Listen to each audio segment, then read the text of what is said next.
So here we have the Volkswagen Polo on a 67 plate. I'm going to start off by showing you around the outside of the car, and then we'll hop in and run through some controls on the inside. From the outside though, you can see it's a 5-door car with alloy wheels. Let's start off inside the boot area first of all. As we approach the back of the car, you can see we have reversing sensors, plenty of boot space as well, along with that 60/40 split folding rear seat, should you wish to increase this space even further again.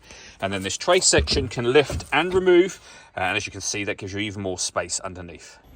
Okay, so we're just going to work our way back around to the front of the car, and then we'll hop in and run through some controls on the inside from there. Now that we've done a full circle though, you can see it's in excellent condition the whole way round.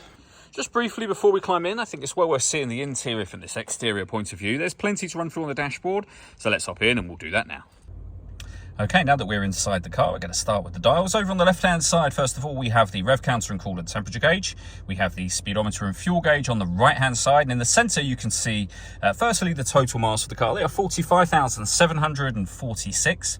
We have the digital readout for the speedometer above that. You can change that information using buttons on the steering wheel for various bits of trip computer and fuel economy data. There are other menus available too, and you can see me cycling through those now. They are all accessed using buttons over on the right-hand side of the steering wheel. We have our stereo controls there as well. Stereo controls continue on the left-hand side along with cruise control. In the centre, we then have the main touchscreen for the car. We're on the main menu at the moment. You can operate that using this dial, or it is touchscreen as well. Before we come back to that, above it, you can turn your parking sensors on and off. We have a visual guide for the sensors, as you can see. Our hazard warning lights, rear heated screen, and this button turns off the stop and start. This car is designed to cut out when it's stationary in traffic to save you fuel. That system is turned off when that light shows. So when it comes to the stereo, we of course have got the radio, DAB, AM and FM radio, as you can see. If you want to listen to your own music, you can do. There's a number of ways of doing that.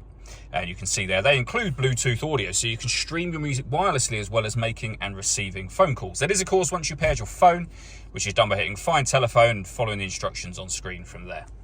Below that, we have our air conditioning. You can adjust the temperature, fan speed and direction of the air. The air conditioning is off, back on again. You can recirculate the air that's in the car. That's a great way of heating it up or cooling it down quickly depending on the temperature you set here. That will come on automatically if you have the temperature at the minimum, which we just did. So you can turn it on at any temperature, you just need to do it manually yourself, apart from when it's at its coldest. We have 2 cup holders, some storage, USB input, 12-volt charging socket, and auxiliary input, and then the gear lever for the 5-speed manual gearbox. All that leaves me to say is thank you for taking the time to watch this video. If you'd like to come and see the car in person and have a test drive, please feel free to give us a call here at Surrey Specialist Cars. We'd love to hear from you soon.